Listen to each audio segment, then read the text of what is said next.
హరశ్రీ సనాతన ధర్మ YouTube channel ప్రేక్షకులందరికీ కూడా నమస్కారం. రేపటి నుంచి మాఘమాసం ప్రారంభం.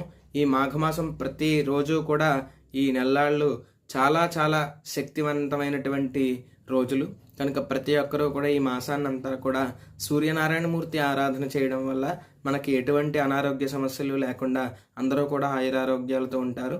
కనుక ప్రతి ఒక్కరూ కూడా ఆదిత్య హృదయం పారాయణ చేసుకోండి. వీలవలేనటువంటి వారు ఎవరైనా ఉంటే కూడా వారు ఈ యూట్యూబ్లో కానీ అలాగే మనకి గూగుల్లో కానీ డౌన్లోడ్ చేసుకుంటే ఈ ఆదిత్య హృదయం అనేది మనకి దొరుకుతుంది. కనుక ప్రతి ఒక్కరూ కూడా అది వినండి. విని స్వామివారి యొక్క అనుగ్రహాన్ని పొంది అందరూ కూడా ఆయురారోగ్యాలతో ఉండండి. అలాగే రేపటి నుంచి మొదలుకొని 19వ తారీఖు వరకు కూడా శ్యామలా నవరాత్రులు జరుగుతాయి. కనుక ప్రతి ఒక్కరూ కూడా శ్యామలా దండకాన్ని వినడం, అలాగే శ్యామలా దండకాన్ని పారాయణ చేసుకోవడం, లఘువుగా అష్టోత్తరంతో శ్యామలాదేవికి పూజ చేసుకోవడం మంచిది.